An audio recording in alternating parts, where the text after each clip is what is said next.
BNP যদি এখান থেকে স্বতন্ত্র কেউ ইলেকশন করে, তাকে যদি ভোট দেয়, সে এমপি হলে সে তো এই গোপালগঞ্জে আসবে না। এই 6 মাস 1 বছর পর একদিন আসবে, আপনারা কোনদিন সেই এমপি নাগালও পাবেন না। এলাকার উন্নয়ন তো দূরের কথা, আপনার কথা বলবে না, আপনার এলাকার উন্নয়নের কথা বলে সে তার ব্যবসা বাণিজ্য নিয়ে ঢাকায় বসে ব্যস্ত। লাভ কি আমাদের? আমরা কি লাভ চাই না? আমরা চাই আগামী জাতীয় সংসদ নির্বাচনে বিএনপির প্রার্থীকে বিজয়ী করে আমরা সর্বোচ্চ লাভ ধরে নিতে চাই।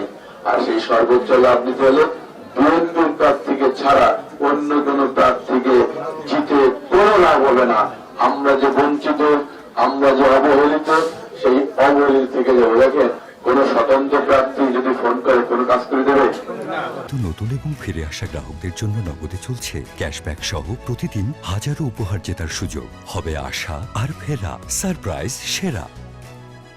আপনার সন্তানের একটা প্রমোশন দরকার, আপনার একটা কাগজ দরকার, ওই স্বতন্ত্র প্রার্থী অথবা অন্য দলের প্রার্থী কেউ হলে সে কি আপনার জন্য সেভাবে কাজ করবে? সে করতে পারবে না। কারণ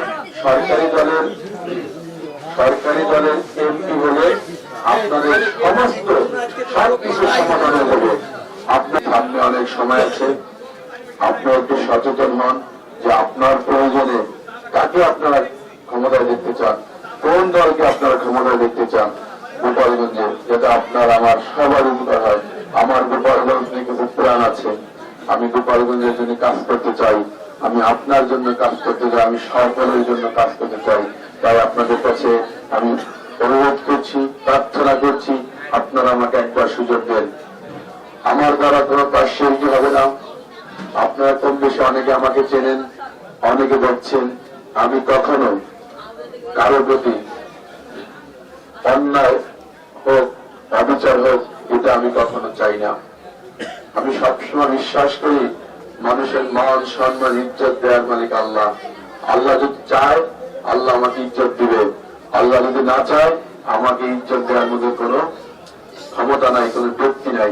তাই আমি সবসময় আমার হৃদয়ের মাঝে, আমার বিবেকের কাছে আমি সবসময় একটা কোশ্চেন করি যে আমি কি অন্যায় করছি কিনা। যদি আমি কারো উপকার না করে চুপ থাকি, কিন্তু আমার দ্বারা যেন কেউ ক্ষতিগ্রস্ত না হয়। তাই আপনারা সাধ্যমতো এবার চেষ্টা করবেন।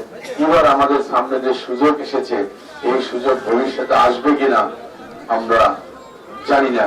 এই সুযোগের আমরা হাতছাড়া করতে চাই না।